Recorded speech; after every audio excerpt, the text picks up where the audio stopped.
Grabe po ang mga nadidiscover at ebidensyang nakakalap ng military at ng pulis. Ito ay matapos hilingin ng ICI at ng DPWS na tulungan sila para doon po sa mga malalayong lalawigan, mga probinsya na hindi naaabot ng inspeksyon ng Independent Commission for Infrastructure at saka Department of Public Works and Highway.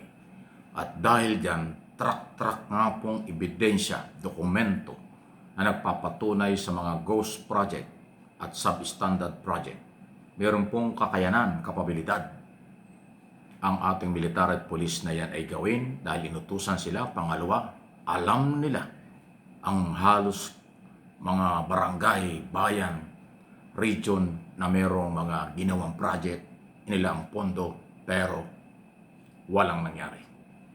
Dahil dyan, mas marami pa po na pwedeng makasuhan, makakasama ang marami pang congressman at local executive, lalo na sa mga lalawigan.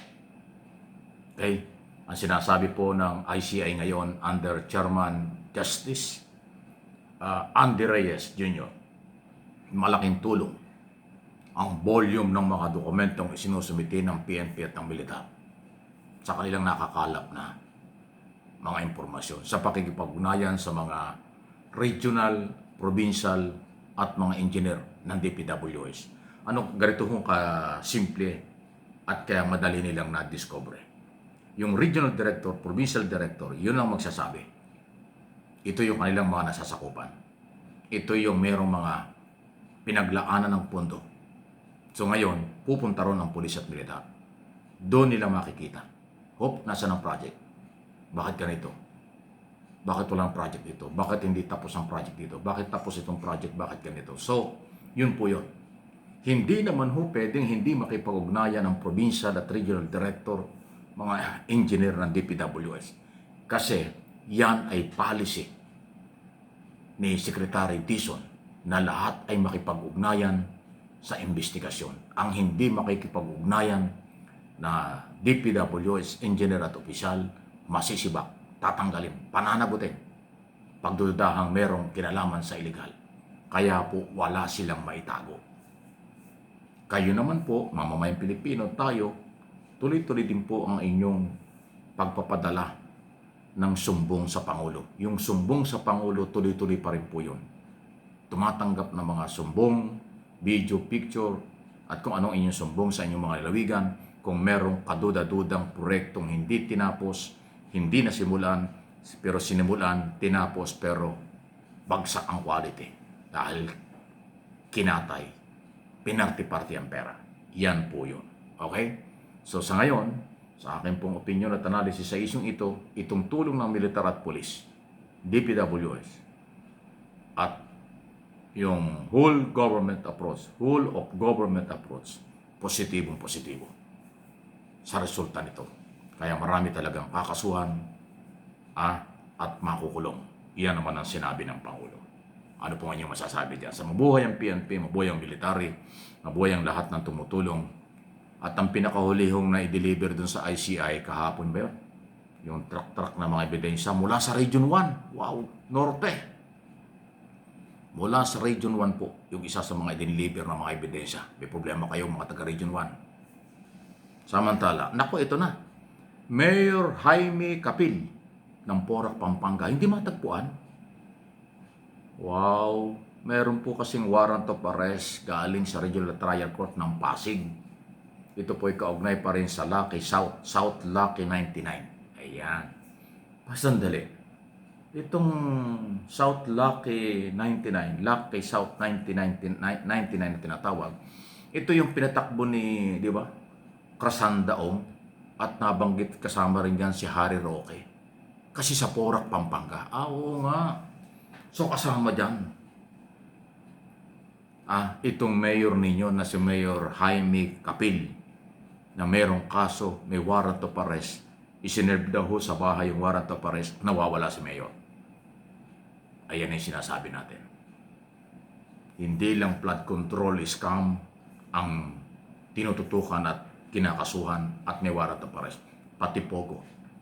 Matapos nga, alam nyo kaya lumakas din ang loob at tumaas ang moral ng ating pamahalaan dahil naging positibo yung paghahabol, pagpapail ng kaso at convicted nga po si Alice Goo naman ng Banban Tarlac sa Pogo Operation sa Tarlac.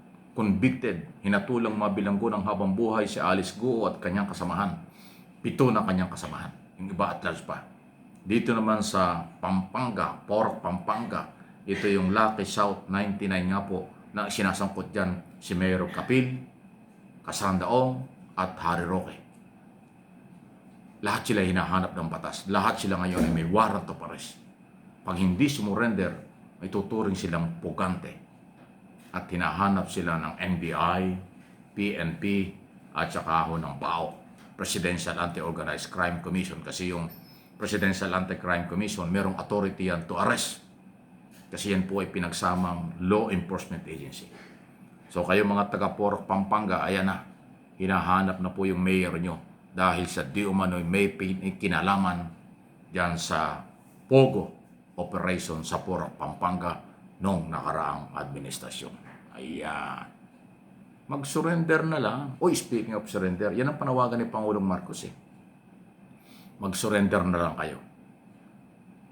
Surrender na lang. Yan din ang panawagan ng PNP. Mag-surrender na lang. At ang magandang balita, sabi ni General Nartates, ang ating PNP chief, meron daw hong 2 opisyal ng SunWest ba yun? SunWest Construction Company. Sandali, pag-aari ito ni ano. Di ba kay Saldico ito? Yun. Meron daw hong 2 opisyal nitong construction company ito. Meron ng pillar. Gustong mag-surrender. O ka natatakot. Tsaka, kasi kung di rin kayo susurrender, magtatago kayo na magtatago, ano ba mukhang ihaharap nyo sa inyong mga kamag-anak at nakakilala at kaibigan? Na alam nyo may warrant of arrest kayo, alam nyo kayo iniimbestigahan at sangkot sa graft corruption, tapos magtatago pa kayo. Lalong bibigat ang kaso nyo. Mabuti nga ho, mababait pa ngayon ng mga otoridad. Naalaala ko ng panahon ni General Lim. Kay General Lim, walang ganyan-ganyan. Nung direktor ito ng NBI at direktor ng Manila Police, ang kanya, suto kagad eh. Kinabukasan, hindi pa nag-aalmusal. Nagsusurrender na yung mga suspect sa takot. Kasi pag nadaanan kayo ng task force ni Lim nung araw at suto lang kanyang order, pag pumalag ka, yari ka talaga. At pinaninindigan ni Lim yun.